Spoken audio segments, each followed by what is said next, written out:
really, really pleased that this whole partnership with USC ended up with Dean Nagata saying, Dr. Aguilar, we need you to help work with CETF. And Stephen is a very accomplished academician.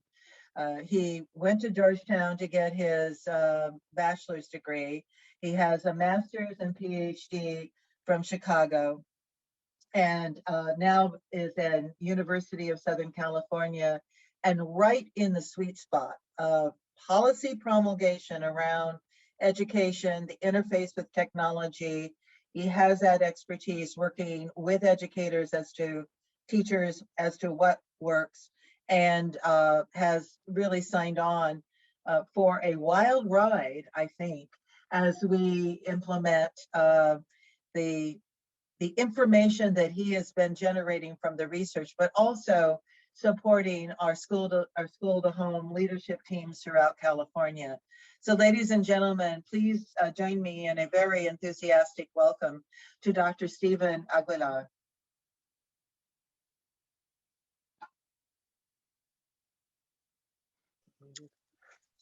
Thanks, Suni, for the introduction. I'm happy to be here, and thank you, the Silicon Valley Education Fund, for having me.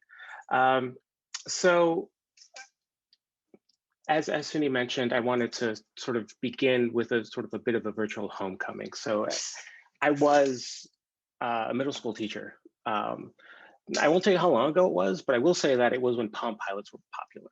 So that's about the sweet spot of when I was in the classroom teaching 6th graders and 7th graders in East Palo Alto. And during that time, I realized sort of, I was always interested in technology and infusing it into the classroom. And I realized how hard that could be. And that's one of the reasons why I ended up going to pursue my PhD and focus on, what we can do with educational technologies to help instruction and really to also help motivate students. Today, I'm going to talk about 3 points in time. And Suni alluded to where I'll end and where I'll spend most of the attention, where we focus on what we've been able to accomplish in a year. But before that, I thought I would set the stage and just talk about, how teachers responded to the pandemic and to how they shifted their instructional practices in order to do the best that they could, given the large tasks that was put in front of them. I'll briefly touch on some earlier findings in terms of how families responded almost immediately after during that same March to June time period of last year. And I'll end with where we are now and what we know about what we've been able to accomplish and the work that we still need to do. So first, I like to start with defining what the digital equity gap is. And I like to think about it at least in 3 dimensions. There's lots of different ways to slice and dice this, but I have in front of you sort of a picture of a car, picture of a road, and picture of a happy driver. And those of us who drive know that if your car isn't great, the experience isn't great.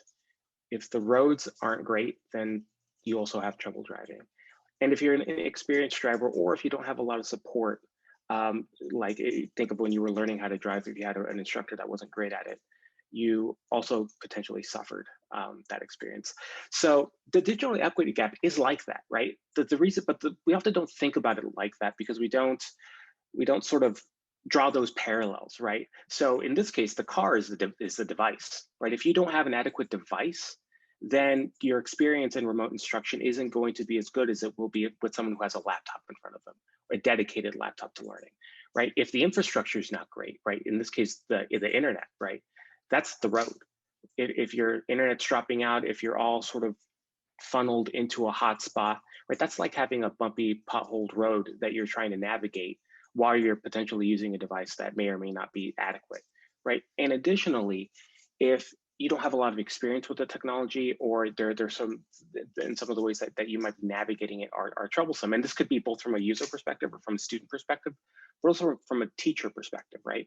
If there are new technologies that you're unfamiliar with, that's going to affect everything else, even if those first 2 things are important.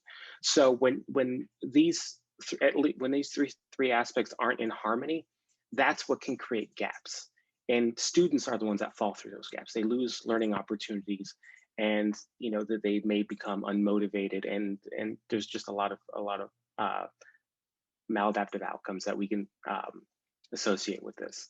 So to give you a little bit of context in terms of where we were before the pandemic, right? There happened to be a nationally representative sample of teachers in 2018-19, so the year before. And one of the questions was, how often do you assign technology-based homework to your students? And somewhat surprisingly, we saw that, elementary school students, a little over a third of the time, assigned it just as often as high school teachers did. Middle school teachers assigned it almost as, like 78% as often as high school teachers did. And if we take into account geographic differences, we see that city schools were just as likely to do it as suburbs, and towns and rural schools were about half as likely to do it as suburbs did. So all of this sort of sets the stage where a lot of this instruction was happening already. A lot of this technology, what we would say is technology mediated instruction, was happening already, but not to the degree that it had to happen once we all went to remote learning. So one of the things that my colleagues and I did was very quickly, we wanted to understand how teachers were adapting. So we had already started surveying teachers about what they were doing with social media specifically to inform their instruction. But once the pandemic hit, we wanted to understand how they were adapting to those needs as well. So what we did was we followed these teachers over about 6 months and just asked them, every week, how are you using social media to inform your instruction? Along sort of these 9 dimensions that are in front of you, right? Finding materials for class, sharing, learning about, connecting, seeking emotional support. So all of these things were things that we wanted to capture. And what we found was that, not being a classroom teacher and also having a lot of teacher friends still, not surprisingly, teachers did all sorts of things, right? So this graph can be a little bit, there's a lot going on here, but basically what it showcases is a diversity of approaches to how teachers were using different platforms to inform their instruction, right? So you can see that on the top right, that the teacher was really using blogs to do everything, to connect, to find, to follow, to learn, to share. Whereas the last sort of spider graph, the teacher wasn't using a lot, but what they did use was Facebook, right? But you can see how the spider webs just look very different depending on the teacher. And this is sort of one of the great things about teachers and about social media, is that people can find what they need in the moment, because one can't assume that one size fits all, right? Every classroom within a school is different because the students are different. So there's no reason to think that teachers would have responded in a way that's different than that, right? So there's this sort of diversity of perspectives or of approaches. So primarily we found that what teachers did most was they shared a lot and they connected with others. And this connection was sometimes also sort of emotional support, which we can also understand from personal experience. But they also shared resources with one another, right? Here's a thing that I found to sort of help me teach this lesson, right? So being able to lean on each other is something that I know happens a lot in the profession. And so it stands to reason that it happened a lot sort of when teachers were sort of forced to undergo all these changes so quickly. So that takes us to how families responded in these early days of the pandemic. And this sort of is meant to sort of be something that we can use to see how we potentially have grown. So during this survey, we looked at about 1,000 LAUSD families that were predominantly Hispanic. Their surveys were in Spanish, and this was again during the early days of the pandemic.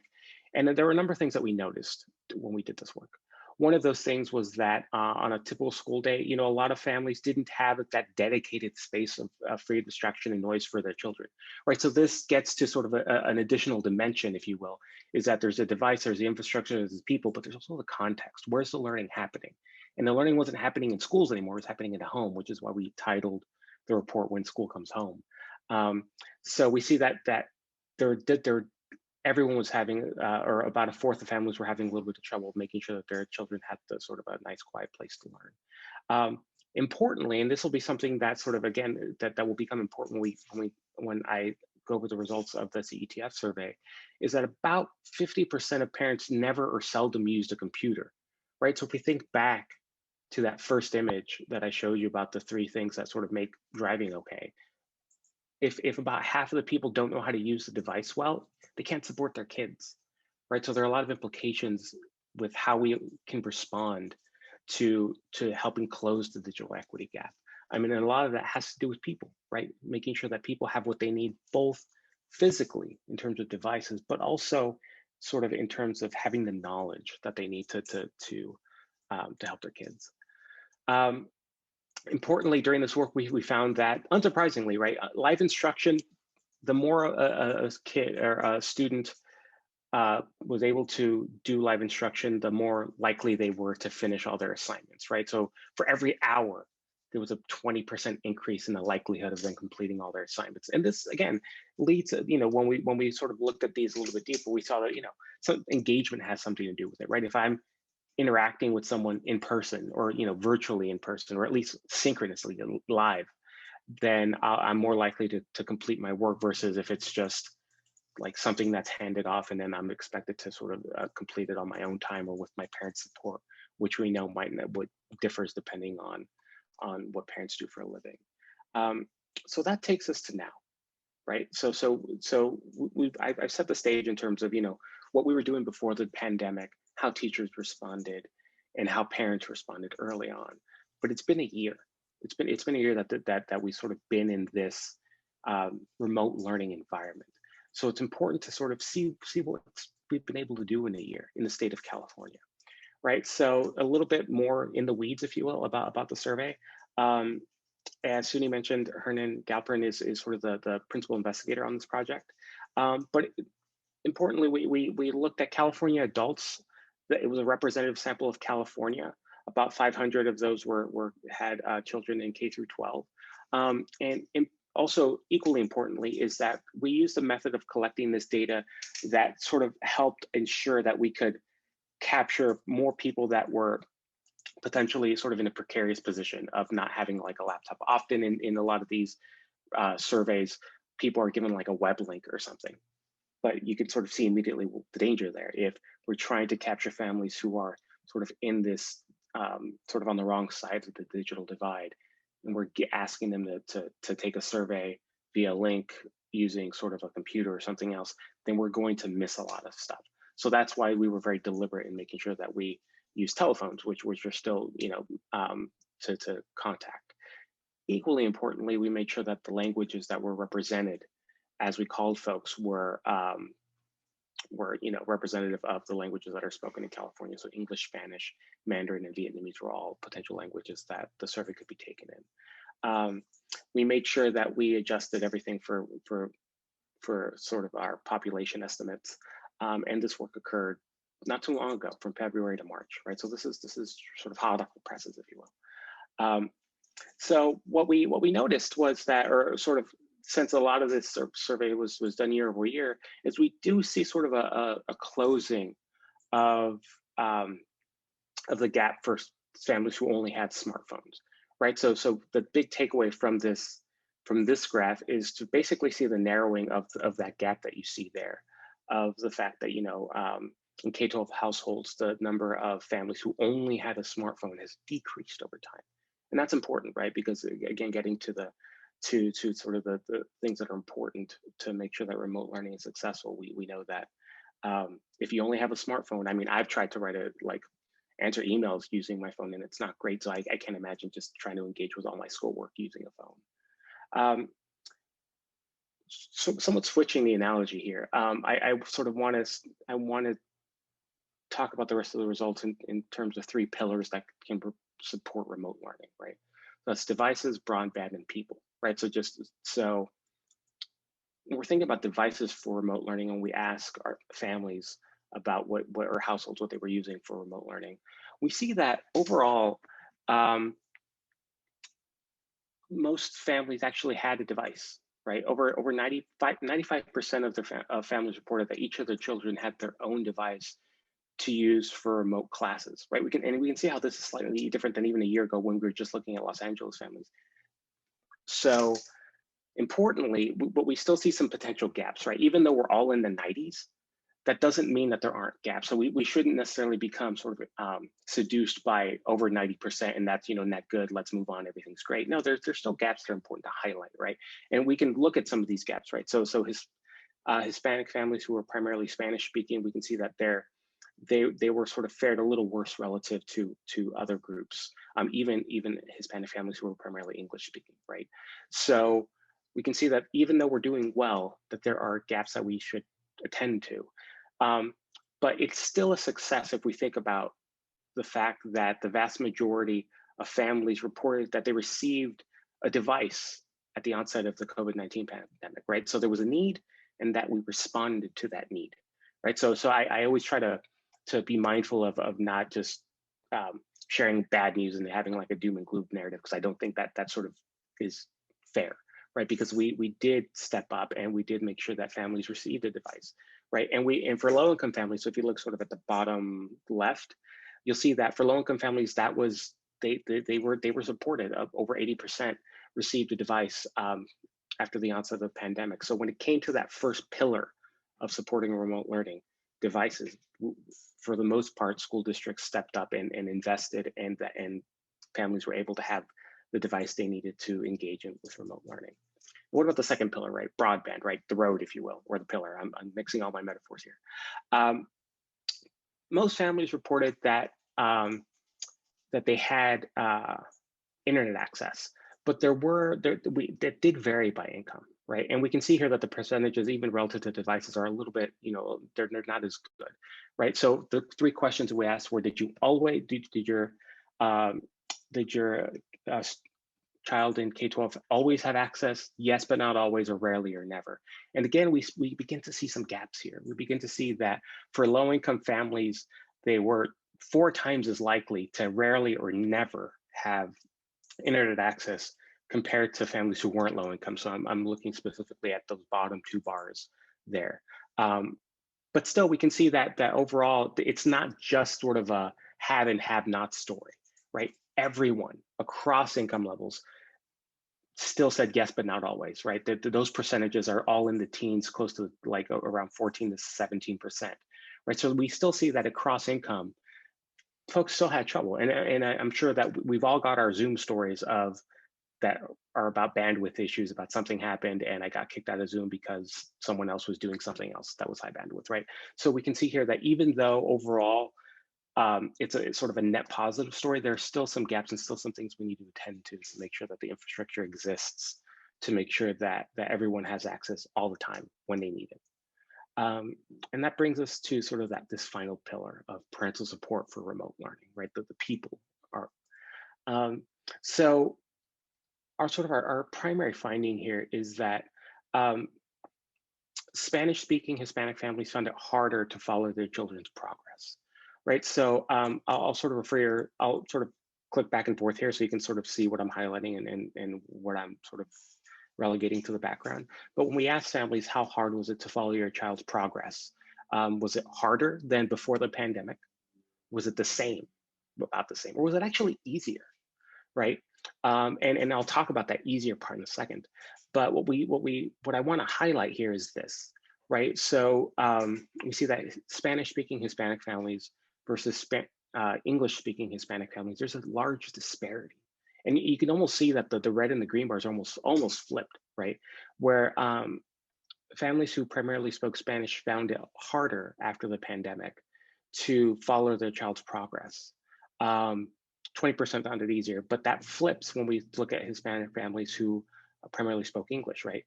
Only about 20% found it harder, about 30% found it the same, but over half found it easier, right? So what's important, and we can see that difference, if we just looked at sort of all of them together, would be sort of, this is one of the reasons why we disaggregated by language, because if you look at the top bar where it says Hispanic all, we would have lost that difference. It would have not captured the important nuance that language plays, right? So, and we can again see, if we were even to compare the Hispanic families to white families, Black families, and Asian families, that for the most part, their percentages are all comparable, right? They're in the sort of high to low 20s in terms of harder. Most of them thought it was about the same, and then the percentages that found it easier range from 42% to 30%. So what's important to sort of mention here is that we can often think of, there are at least 2 ways that we can sort of parse this, right?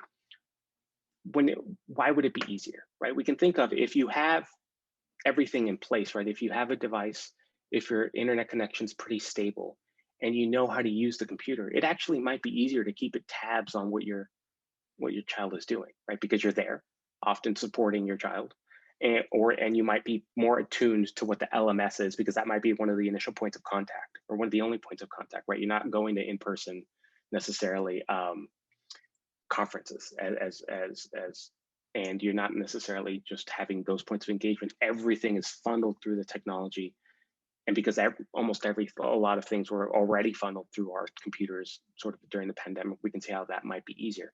However, for Spanish speaking families, we can see that that might actually, you know, and here sort of I'll sort of brackets and say I'm getting beyond what the survey captured, but we can sort of speculate and say, well, if families were primarily Spanish speaking, did they have the language services necessary to make sure that they could access and read and understand what their children were doing via sort of some sort of learning management system? Or if we think back to the Los Angeles survey, right? If 50% of families of the families we surveyed in Los Angeles had zero experience with a computer, now everything's happening with a computer.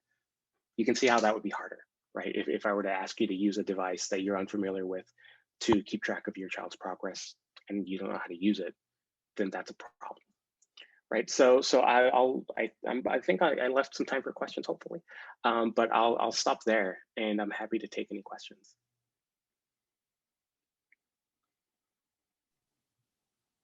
So there is a questions in the chat that I think somebody is very interested in your presentation, and would you be okay with me sharing with everybody your presentation after this conference? Yeah, I'll send you some updated slides because you saw I tweaked a couple things, but yeah, I'm definitely happy to share it. Thank you. And V, we can make available all of the survey results. USC did a tremendous amount of work and analysis in 3 different waves. So we'll do that. Thank you. I know there's, it could be a lot, just looking at the slides and kind of understanding what's going on. Thank you so much for sharing with us this excellent data point. And for guests, as a reminder, if you have any questions for us, please put it in the chat and we will give it to the presenter at the end of their sessions. And then after the conference, again, if something that come up in your head and you still want to have some sort of questions, please send it my way, and then I'll definitely follow up for you.